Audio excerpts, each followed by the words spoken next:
Delhi high court में मंगलवार को अरविंद केजरीवाल की गिरफ्तारी को चुनौती देने वाली याचिका पर फैसला आएगा। दिल्ली एक्साइज पॉलिसी केस से जुड़े मनी लॉन्ड्रिंग मामले में ईडी ने 21 मार्च को सीएम केजरीवाल को अरेस्ट किया था। अभी वो न्यायिक हिरासत में तिहाड़ जेल में बंद है। सीएम केजरीवाल को बेल मिलेगी या जेल, इस पर फैसला आने ही वाला है। दिल्ली हाईकोर्ट की वेबसाइट पर अपलोड की गई कॉज लिस्ट के अनुसार जस्टिस स्वर्णकांता शर्मा मंगलवार को दोपहर 2:30 पर याचिका पर आदेश सुनाएंगे। अरविंद केजरीवाल ने अपनी गिरफ्तारी के अलावा प्रवर्तन निदेशालय की हिरासत में भेजे जाने को भी चुनौती दी है। ईडी की हिरासत के बाद केजरीवाल को न्यायिक हिरासत में भेज दिया गया और वर्तमान में वो तिहाड़ जेल में बंद है। आम आदमी पार्टी के राष्ट्रीय संयोजक ने जांच एजेंसी की ओर से उनकी गिरफ्तारी के समय पर सवाल उठाया है। केजरीवाल ने कहा कि ये लोकतंत्र, निष्पक्ष चुनाव और समान अवसर सहित संविधान की बुनियादी संरचना का उल्लंघन है। केजरीवाल की याचिका पर पिछले हफ्ते सुनवाई के बाद कोर्ट ने फैसला सुरक्षित रख लिया था। कोर्ट में बहस के दौरान केजरीवाल के वकील अभिषेक मनु सिंघवी ने उनकी गिरफ्तारी को स्क्रिप्टेड बताया था।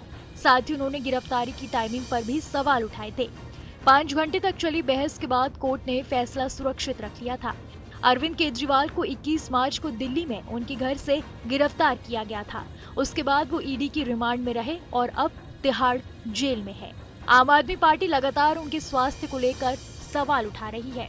इस बीच प्रवर्तन निदेशालय ने याचिका का विरोध किया और दलील दी कि केजरीवाल आने वाले चुनावों के आधार पर गिरफ्तारी से छूट का दावा नहीं कर सकते, क्योंकि कानून उन पर और आम आदमी पर समान रूप से लागू होता है। मंगलवार को दिल्ली की राउज एवेन्यू कोर्ट भी केजरीवाल की उस याचिका पर अपना फैसला सुनाने वाली है जिसमें उन्होंने अपने वकीलों से मिलने के लिए अतिरिक्त समय मांगा है। बता दें, केजरीवाल को दिल्ली शराब घोटाले के मामले में 21 मार्च को ईडी ने गिरफ्तार कर लिया था।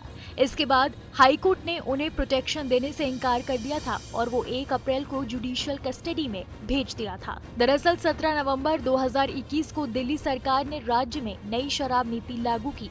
इसके तहत राजधानी में 32 जोन बनाए गए और हर जोन में ज्यादा से ज्यादा 27 दुकानें खुलनी थी। इस तरह से कुल मिलाकर 849 दुकानें खुलनी थी। नई शराब नीति में दिल्ली की सभी शराब की दुकानों को प्राइवेट कर दिया गया। इसके पहले दिल्ली में शराब की 60% दुकानें सरकारी और 40% प्राइवेट थी। नई नीति लागू होने के बाद 100% प्राइवेट हो गयी।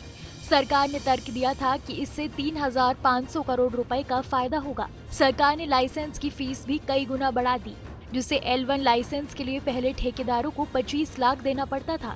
नई शराब नीति लागू होने के बाद उसके लिए ठेकेदारों को 5 करोड़ रुपए चुकाने पड़े। इसी तरह अन्य कैटेगरी में भी लाइसेंस की फीस में काफी बढ़ोतरी हुई, जबकि फायदे के नाम पर सरकारी खाते में आमदनी कम दिखाई दी। ऐसे तमाम देश दुनिया की खबरों के लिए देखते रहिए न्यूज़ नेशन डिजिटल।